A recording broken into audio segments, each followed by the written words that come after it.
Hey, it's Austin James. Yes, I'm living with diabetes, but it doesn't have to define me. Thanks to the Freestyle Libre 3 Plus sensor, I get real-time glucose readings throughout the day. The Freestyle Libre 3 Plus sensor is small and easy to wear, giving me the freedom to focus on my life as a parent and a musician. Now this is progress. You can get a free sensor at freestylelibre.us. Offer available for people who qualify. Visit myfreestyle.us to see all terms and conditions. Certain exclusions apply. Data on file. Abbott Diabetes Care. Per prescription only. Safety info found at freestylelibre.us. Is your cold making it hard for you to get to sleep and leading to a bad morning?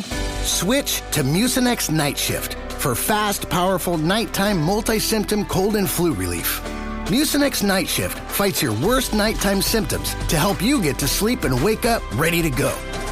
Mucinex Night Shift. It's comeback season. Use as directed.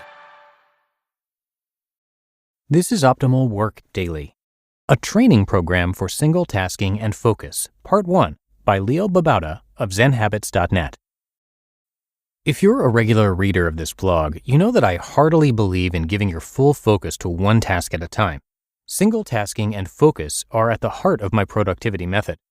Pick one important task and give it your entire focus. Finish that, or at least a chunk that you choose to work on right now, and then do the same with the next task. There's simply no better way to get things done, one important task at a time. Even small tasks benefit from single tasking with focus. But knowing this and actually doing it are two different things. There are lots of things we know we should do, but putting them into practice and being consistent about it are simply much harder. I think the answer is in intentional training. We aren't good at doing things we know we should do. That's obvious. But how do we get better? By not trying? By trying, failing, and then not learning from the failure, but instead being critical of ourselves about failing? Most of us just keep repeating the same mistakes, don't get better, and don't understand why we can't get better. So, what if we trained ourselves to get better? There are a number of important ideas in training that we can use to get better at single tasking and focusing. 1. Train in small doses to start with. 2. Train at the easy level and only progress with mastery. 3. Train repeatedly as perfectly as you can. 4. Use the failure as feedback and adjust.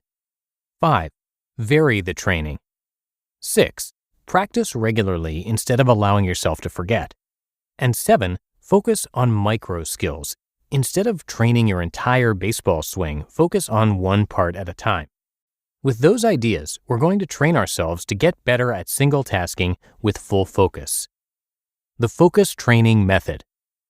First, ask yourself whether this is important enough to train yourself in. Do you really care about finding focus, or is everything fine as it is? If it's not fine, what difficulty does it cause you?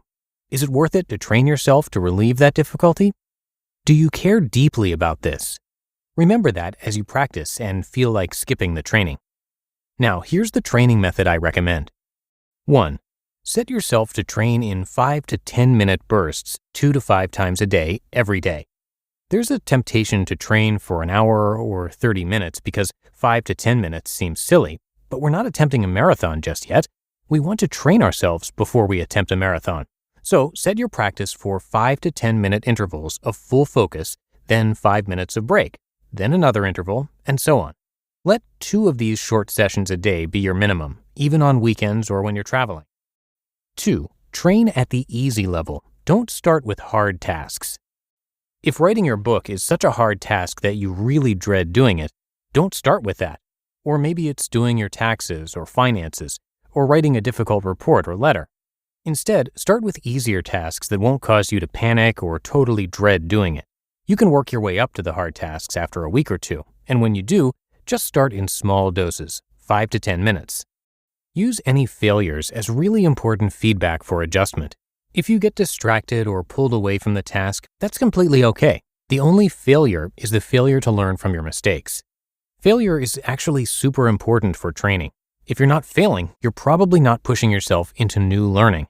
Failure is how we get better in training. Notice what went wrong and figure out how to adjust. Every time you mess up, think of this as a big golden opportunity and relish the idea of reviewing what happened and seeing how you can adjust and improve. Distracted by Facebook? Block it. Disconnect from the internet. Give your spouse the wireless router. Tell people on Facebook that you won't be on Facebook until 5 p.m. each day. Figure out what you need to do and adjust. 4. Mix up the training. There's value in repeated training, but studies have shown that we learn best when we vary the training. Try to focus for 5 minutes one session, then 10 minutes the next. Try to focus on writing in one session, then reading in another, then writing an important email in a third session. Keep the difficulty level about the same, but mix up the tasks and even the micro skills that you practice. 5. Focus on 2 to 3 micro skills at a time, which I'm going to get into in the next post. Each practice session, just focus on a couple micro skills, then mix it up in the next practice session. Eventually, you'll get so good at certain micro skills that you don't need to think about them. They'll just be easy. Then you can move on to others. You can lengthen the training sessions, but no need to alter the number of sessions for a while as you get better at the training and start to master the micro skills. Don't be in a rush to lengthen the training, but when you do, just add 5 minutes to the session. So you might start with 5 10-minute sessions. Then after a couple weeks, try 10 15-minute sessions, and so on. I wouldn't recommend going longer than 30 minutes unless you do work that requires you to keep everything in your head, a complex mental model, and taking breaks is actually detrimental to the task. The micro skills. Hear that in tomorrow's episode. You just listened to part 1 of the post titled A Training Program for Single Tasking and Focus by Leo Babauta of ZenHabits.net. When it comes to hiring, don't go searching for the one. Just meet your match with Indeed. Indeed is your matching and hiring platform with over 350 million global monthly visitors and a matching engine that helps you find quality candidates fast. Ditch the busy work. Use Indeed for scheduling, screening, and messaging. 93% of employers agree. Indeed delivers the highest quality matches compared to other job sites.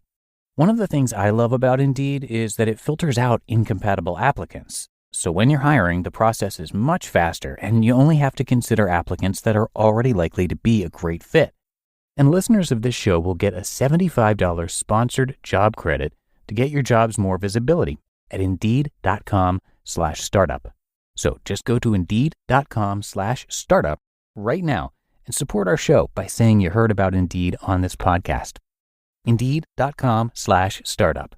Terms and conditions apply. Need to hire? You need Indeed.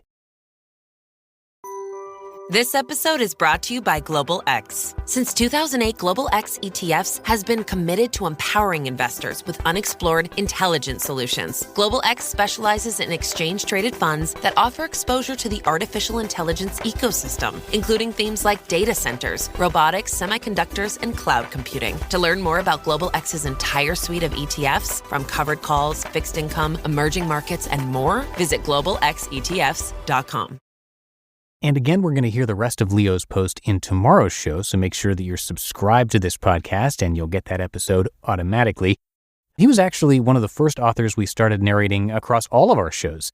He writes about personal development and money, health, relationships, business, and advice. So you're going to hear his articles across all of our shows regularly, and we still haven't run out of his content.